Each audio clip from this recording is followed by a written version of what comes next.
I'll never forget the day I got that call. It wasn't just any call, it was from HR, and it was about something I never saw coming. See, I'd been with Cole Innovations almost since the very beginning. Arthur Cole, the CEO, had brought me on when the company was just an idea, barely more than a dream on a scrap of paper. For years, I was the one behind the scenes, keeping the wheels turning, making sure everything ran smoothly, all the while watching the company grow into a $150 million tech firm. It wasn't glamorous, but it was my work, my life, my legacy. So, when I heard from HR that Arthur had invited me to dinner with him and his son, Ethan, I didn't think much of it at first. I figured it was just a casual meal, maybe a thank you for all my years of service. Arthur and I weren't exactly friends, but we respected each other. He was the visionary, the big picture guy, and I was the one who made sure those big ideas actually worked in practice. We had our separate roles, but we made it work, and over the years I'd come to know his family, mostly through casual office chats, but they were never involved in the day-to-day. I'll admit, I was curious, but I had a funny feeling in the pit of my stomach. I'd heard whispers in the office. Things were changing, new interns, younger folks coming in, a different energy in the air. It had started happening slowly, almost imperceptibly. But suddenly, it felt like the company I helped build wasn't quite the same anymore. That evening, when I received the invitation, I couldn't shake the feeling that this dinner would be a turning point. When I arrived at the restaurant, I was struck by how fancy it was. Nothing like the old diners we used to go to, when we were still just a handful of employees scrambling to make payroll. The place was high-end, with sleek, modern decor, and waiters in crisp uniforms moving silently between tables. There was a long, polished table set up for us, just the three of us, Arthur, his son Ethan, and me. The atmosphere felt different, more formal than it needed to be, and it made me a bit uneasy. Arthur was already there when I arrived, sitting at the head of the table, looking like he always did, well-dressed, confident, a bit too polished for my liking. He stood up when I entered, offered a handshake, and invited me to sit. I noticed he was acting a little different. There was a certain distance between us, something that hadn't been there before. He wasn't the same guy I'd worked alongside for the past decade, the guy who would stop by my desk to chat about the latest tech trends or to grab lunch. Tonight, he was all business. Ethan, his 19-year-old son, was sitting across from me. I'd met Ethan a couple of times, but not much. He'd always been distant, more interested in his phone than in any real conversation. Tonight, though, he was different. He wasn't the same wide-eyed kid who'd occasionally wander into the office asking about coding or design. No, tonight he seemed sure of himself, almost a little too sure. The way he looked at me wasn't warm. It was calculating, like he was already sizing me up. I couldn't help but notice how his eyes kept flicking between me and his dad, like he was trying to figure out the dynamics of the room. Arthur made a few jokes to break the ice, but I could tell something was off. He wasn't his usual self, and it didn't take me long to realize that this dinner wasn't just about catching up. No, something bigger was happening, something that I wasn't being told. As the appetizer plates were cleared away, Arthur turned to me with a kind of serious look on his face. "Jack," he said, using that familiar tone that always made me feel like I was about to hear some big news. "We're entering a new phase here at Cole Innovations." I nodded, trying to keep my face neutral, but inside, I could feel my pulse quicken. I wasn't sure what this new phase meant, but the way he said it didn't sound like good news. Ethan, sitting next to his father, was now looking at me with a strange expression, like he was waiting for something. Arthur continued, telling me that after much thought, he and the board had decided it was time for the company to evolve. He paused, and I noticed how Ethan seemed to sit up a little straighter, like he knew exactly what was coming next. And then it hit me. Arthur's voice softened just a little as he dropped the bombshell. "Ethan is going to take the lead here, Jack." My stomach churned as the words sank in. Ethan, 19 years old, fresh out of college, with no real business experience, was taking over my company? I didn't know what to say at first. I couldn't tell if this was a joke or if I had misunderstood. But no, the way Arthur said it, the certainty in his voice, told me this was no joke. This was happening. "Ethan is the future of the company," Arthur added, giving me a look that I couldn't quite interpret. "We need someone young, someone who understands the new market, the new trends. It's time for Cole Innovations to move into the next generation." I wanted to argue. I wanted to tell him that I'd built this company with my own two hands, that the systems I put in place had made it what it was today. But I could see Ethan's smug smile forming across the table, like he already knew this was his moment. He was just waiting for me to get on board with it. I took a deep breath and forced a smile, trying to keep my calm. "Well, Arthur," I said, choosing my words carefully, "I've always believed in the company's vision, and if this is the direction you want to go, I'll support you. But I hope you know what you're doing." I kept my voice steady, even though I could feel my insides churning. Arthur nodded, but his gaze was distant, almost like he wasn't really listening. Ethan, on the other hand, leaned forward, his voice dripping with that condescending edge that only someone who hadn't worked a day in the trenches could have. "Yeah, Jack," he said with a smirk. "It's time for you to let go. We're bringing the company into the modern age." I didn't respond. What was there to say? The dinner continued, but the conversation felt forced. I could barely hear the rest of it over the sound of my own thoughts. Something had shifted in that moment, and I knew deep down that this dinner wasn't just a meal, it was a turning point. Arthur was making his move, and I wasn't sure what role I had left in his plans. By the end of the night, I was still reeling, trying to process everything that had just been said. I thanked them both for dinner, but as I left, I couldn't shake the feeling that I was being pushed out, replaced by someone who didn't know the first thing about running the company. But there was one thing Arthur and Ethan didn't know yet. I still had a stake in Cole Innovations. And while they thought they were moving into the future, I was already planning how to ensure the past and the foundation I built wasn't forgotten. When I first walked into Cole Innovations, it wasn't the polished modern tech hub it is today. No, back then it was a scrappy little startup, operating out of an old office in a rundown part of town. The building wasn't much to look at: cracked windows, buzzing fluorescent lights, and half-finished renovations that only added to the place's charm. The desks were mismatched, the computers outdated, and we barely had enough chairs to go around. But Arthur Cole had a vision. He had an idea for a tech company that could revolutionize the industry, and he needed someone who could help him turn that vision into reality. I was the first one he hired. I remember the interview like it was yesterday, just him and me in that tiny, cramped room, talking for hours about technology, about what could be, about where the world was headed. He didn't have a ton of money, but he had a fire in his eyes.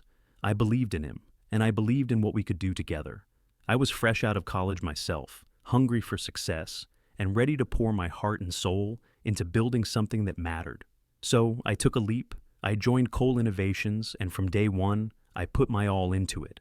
At first, it was just the two of us, Arthur handling the big ideas and client relations, and me handling the tech side of things. I built the software, set up the network, streamlined the processes, everything that kept us running. It was a grind. Some nights, I'd be at that desk until 3 in the morning, tweaking code, solving problems, and making sure that we were always moving forward. There was no luxury, no breaks, just the relentless push to grow. And grow we did.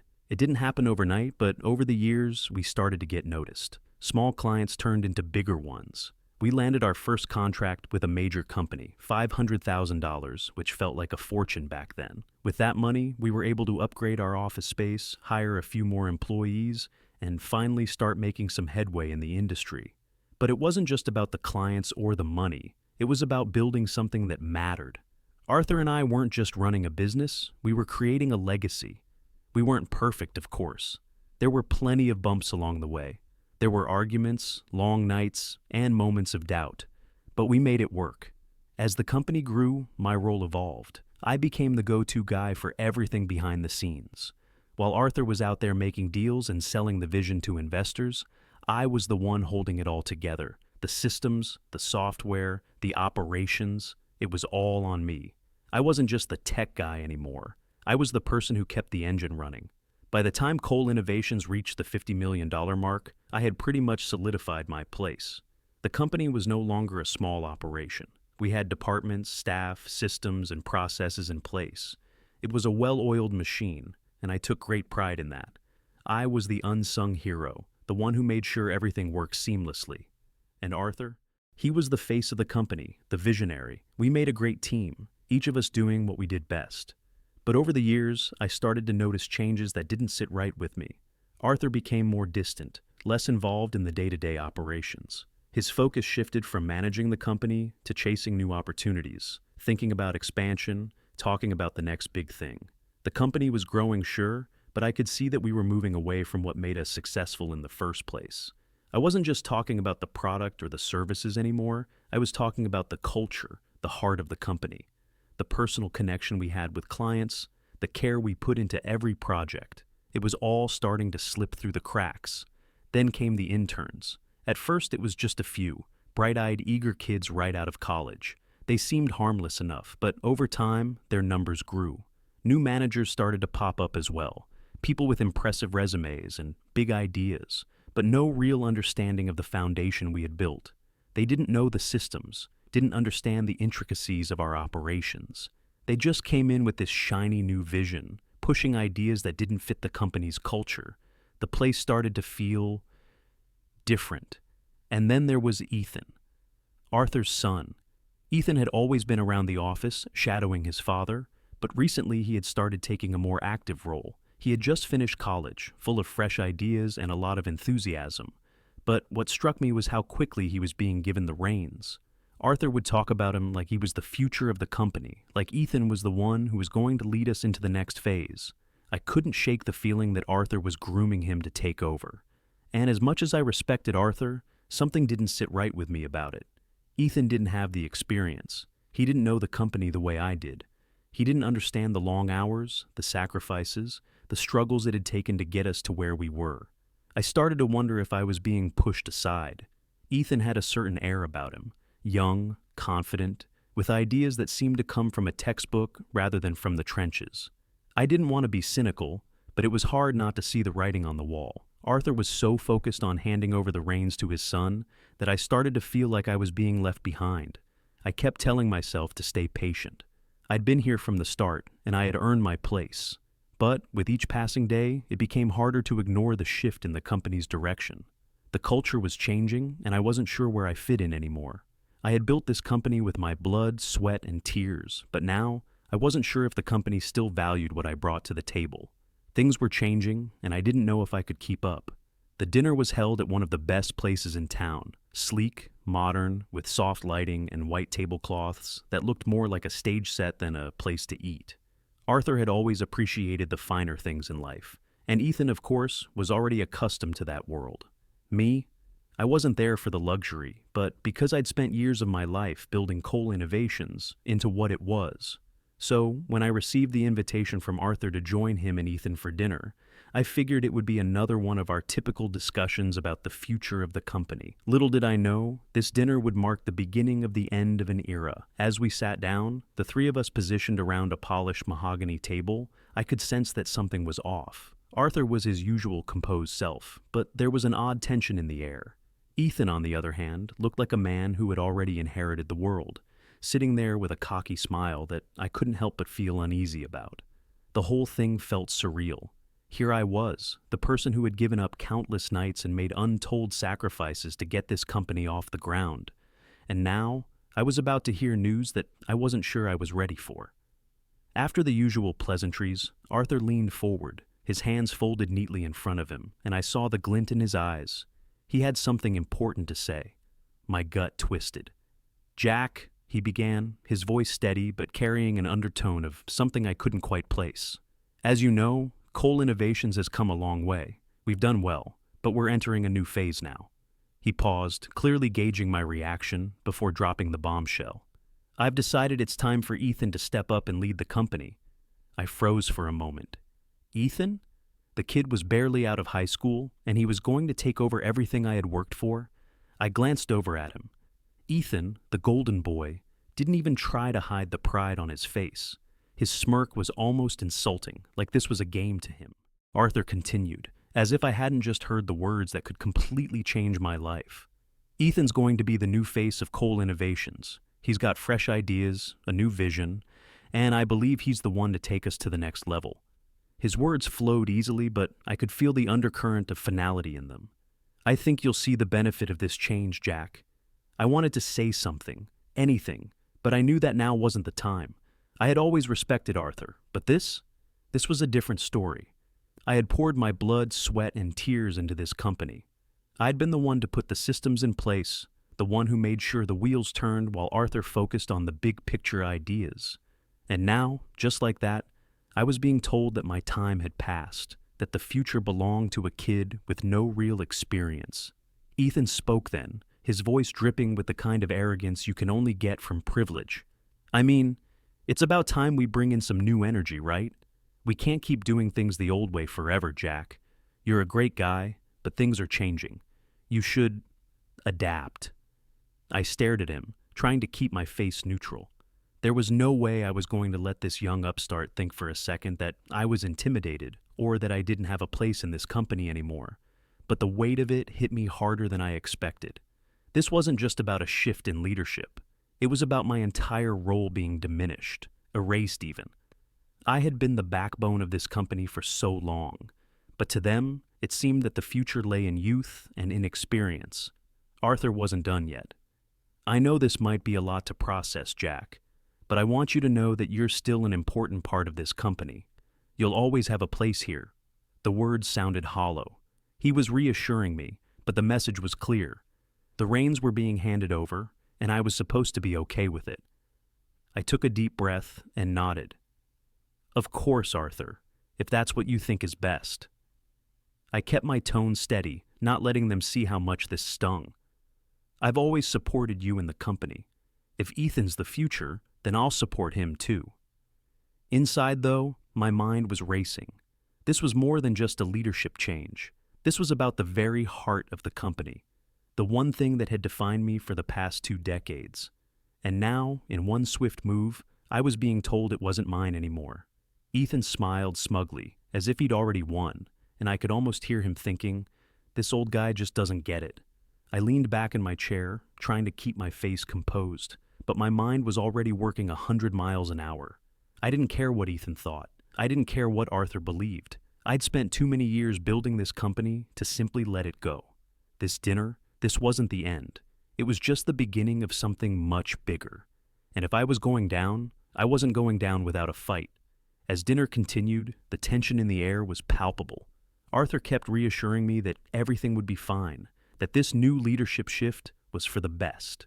Ethan, sitting across from me, looked like he was already mentally running the company, and I could almost see the wheels turning in his head about how he was going to fix everything. But despite the smooth talk and the careful wording, I couldn't shake the feeling that they were overlooking something. That's when I decided to drop my bombshell. I let the conversation linger for a bit, letting them think I was simply going to accept the change. The truth was, I had been sitting on a little piece of leverage for years, and it was time to make it known. I reached into my jacket pocket and pulled out a folder, sliding it across the table to Arthur. His brow furrowed as he took it, clearly not expecting it.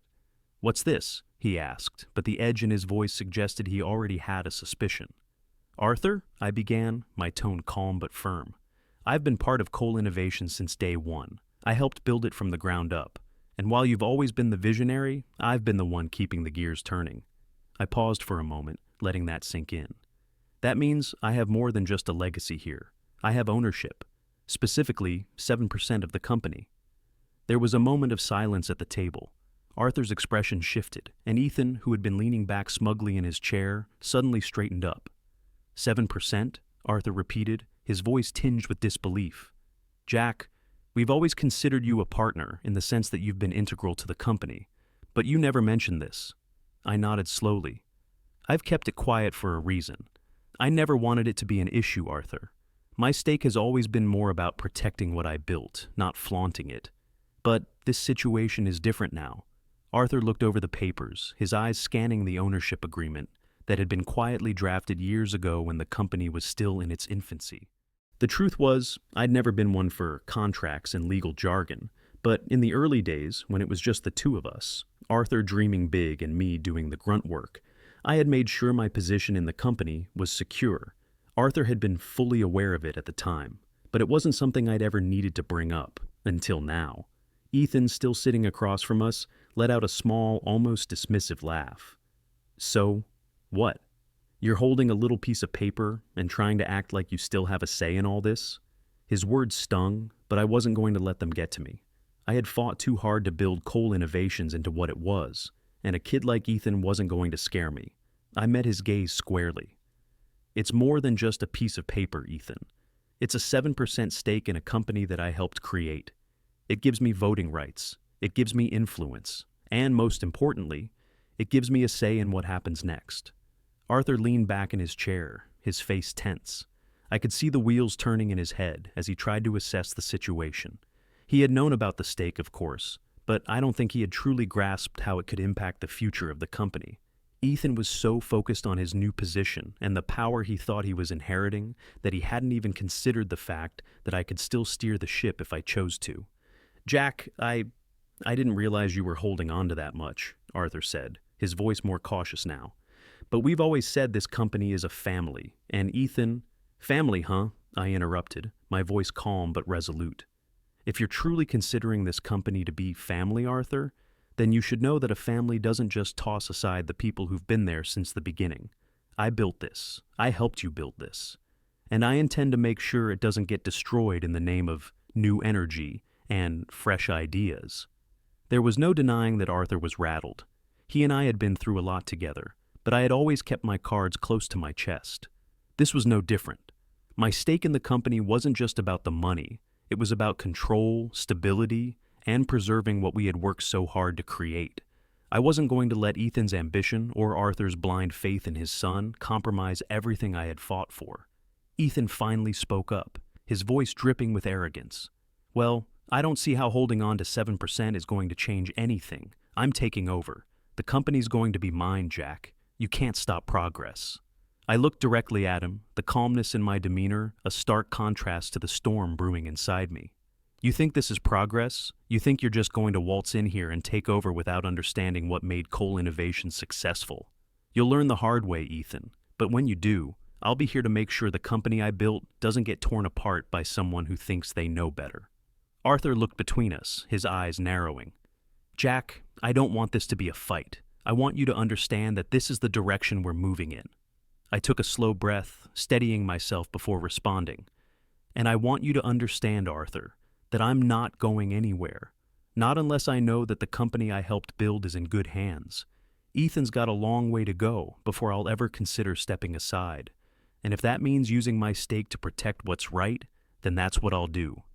The room fell into silence again, and for the first time that evening, I could see that Arthur was genuinely worried.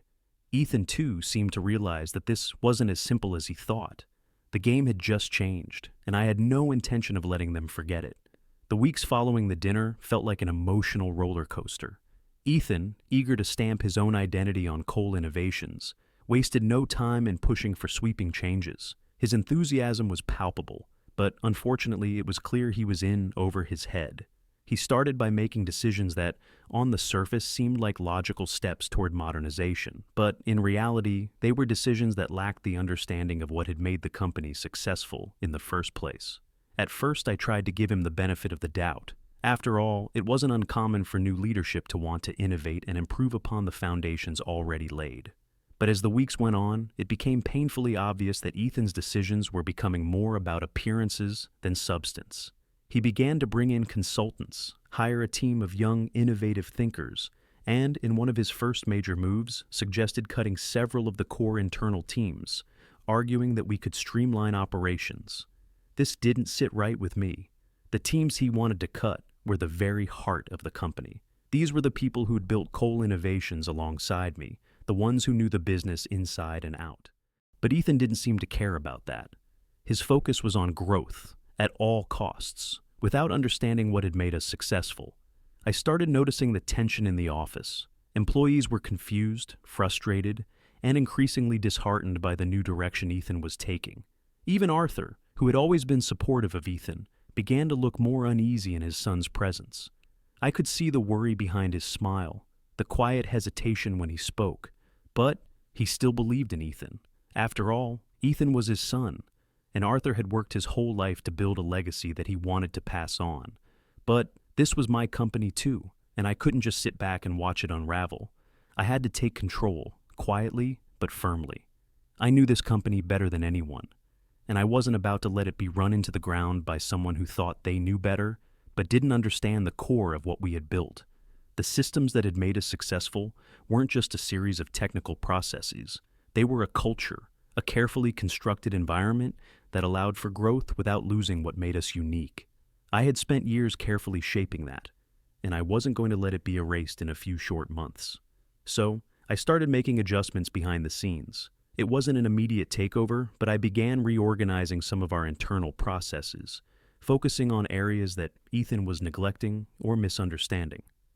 I brought back some of the operational efficiencies that had been discarded in his quest for change, and I worked with my most trusted team members to make sure we didn't miss any key details while Ethan's team floundered. It wasn't dramatic, but it was enough to stabilize the ship. Ethan, of course, took notice. He didn't like it. He started calling some of my actions old-fashioned and counterproductive. He even started bringing up these changes in meetings, saying that I was hindering progress. His tone was condescending, and it was clear that he saw me as an obstacle in his way.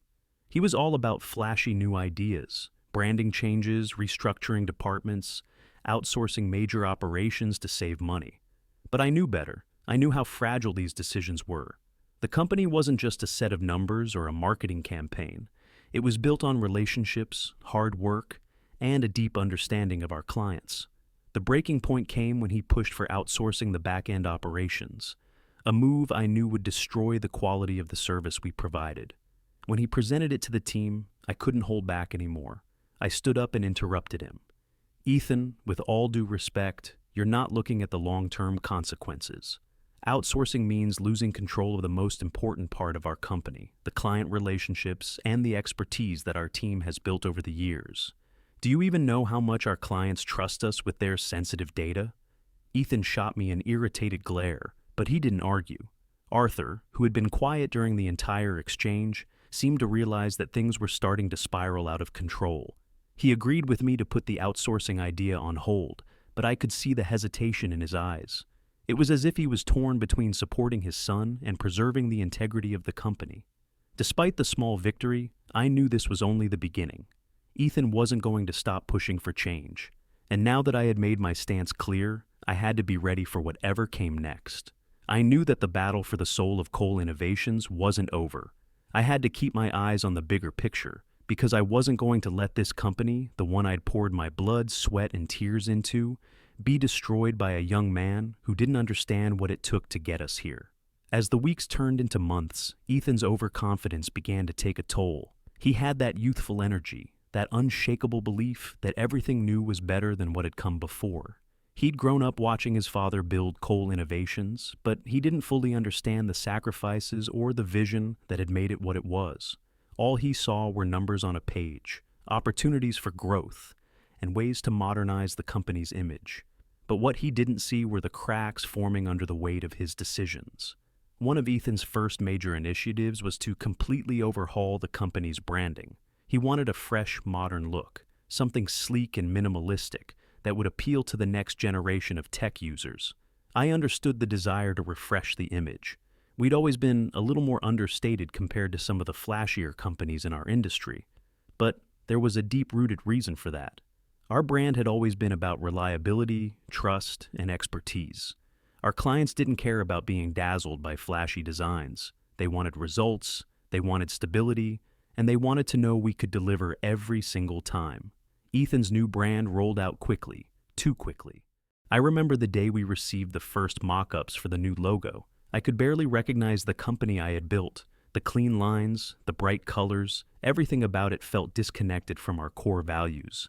I had a sinking feeling in my stomach as I saw it. It wasn't just a cosmetic change. It was a fundamental shift in what Cole Innovation stood for. When I voiced my concerns to him, he dismissed me almost immediately. "Jack, this is the future. We can't keep clinging to the past," he said, the arrogance in his voice unmistakable. He didn't want advice from someone like me, someone who had lived and breathed the company's culture from the beginning. No, he had his vision, and he was determined to make it a reality, no matter the cost. That's when I realized how serious things were getting. Ethan wasn't just changing things for the sake of change. He was recklessly tearing apart the very foundation of the company, convinced that his new ideas would take us to new heights. The truth was, he didn't understand the intricacies of what made us successful. He didn't know why our clients trusted us, or why our internal processes were built the way they were. To him, it was all just a puzzle of pieces that could be rearranged to fit whatever he thought was trendy. The worst mistake Ethan made, though, was pushing for a complete overhaul of our back-end operations. He wanted to move everything to a cloud-based system, not just to update our technology, but to reduce overhead costs. He didn't understand that our back-end was the backbone of everything we did. It wasn't just about keeping things running. It was about the secure, customized solutions we provided to each and every client. When I saw his plans for outsourcing the back-end completely to a third-party service, I knew we were headed for disaster. Ethan didn't grasp the importance of the relationships we had with our clients. Our back-end team wasn't just a group of faceless technicians. They were the people who had worked directly with our clients for years, solving problems, customizing solutions, and maintaining the level of trust we had built. Outsourcing would strip away the very thing that made us stand out: the personal touch and the deep understanding of each client's needs. I tried to explain this to Ethan in a series of meetings. I laid out the numbers, showing him how we could save costs without sacrificing quality. But every time, he'd cut me off, insisting that his way was the only way forward. "Jack, you're stuck in the past," he'd say. "This is how the industry is moving." I could see that he was beginning to surround himself with yes men, people who were more interested in agreeing with him than actually challenging his ideas. They were quick to tell him he was right, but none of them had the experience I had. They didn't know the company like I did. Arthur, to his credit, started to see the cracks in Ethan's leadership, but he wasn't ready to let go of his son just yet. Every time I raised a red flag, Arthur would reassure me, "Ethan's just getting his feet wet, Jack. Let him make some mistakes, he'll learn." But the truth was, Ethan wasn't learning. He was digging in his heels, stubbornly pushing forward with decisions that were hurting the company. The culture was changing, but not for the better.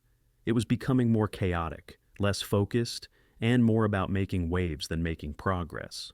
By the time Ethan made the final decision to go ahead with the outsourcing initiative, I knew things were out of my hands. I had tried everything I could to steer him in the right direction, but he was determined to forge his own path.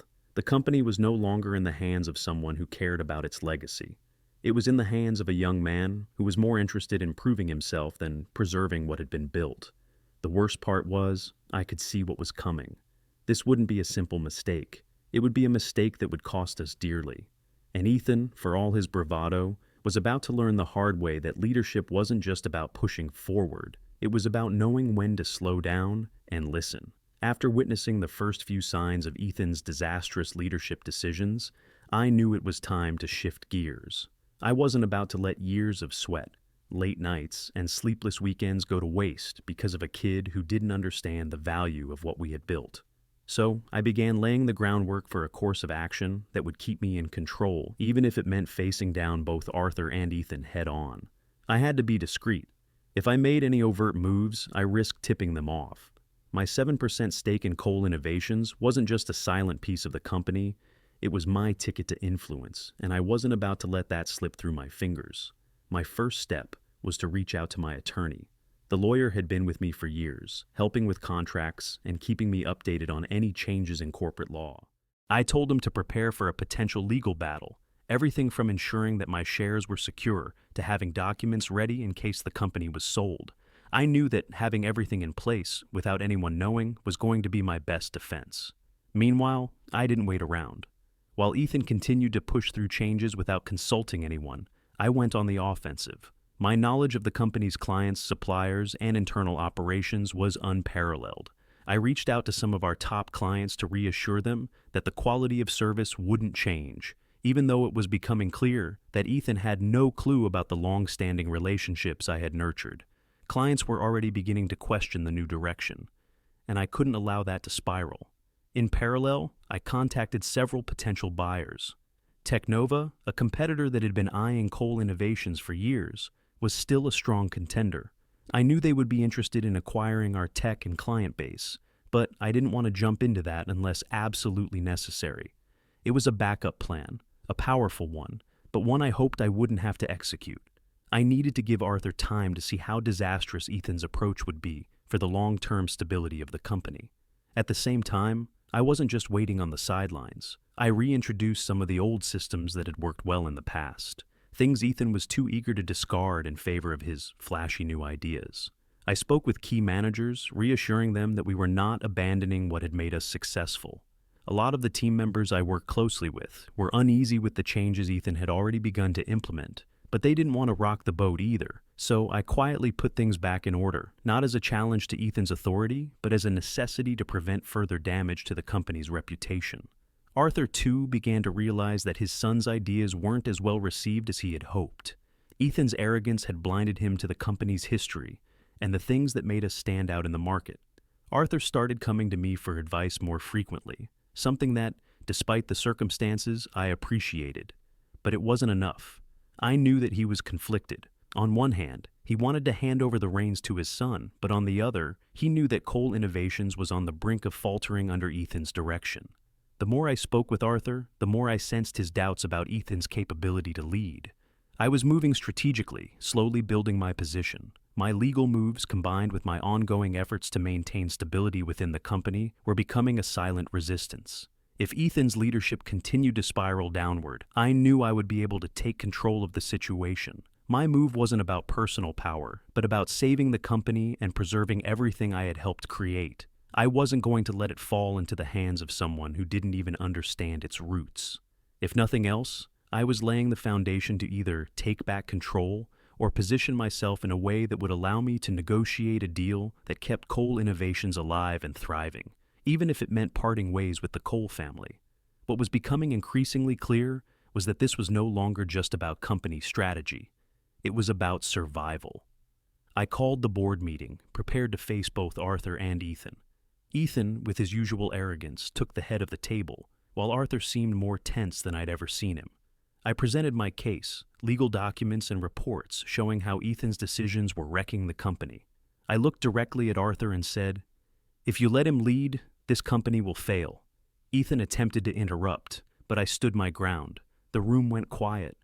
Arthur seemed to falter, and I could see his confidence start to slip. "Dad, what's happening?" Ethan asked, but Arthur said nothing. When the meeting ended, I knew the battle wasn't over, but I had planted enough doubt in Arthur's mind.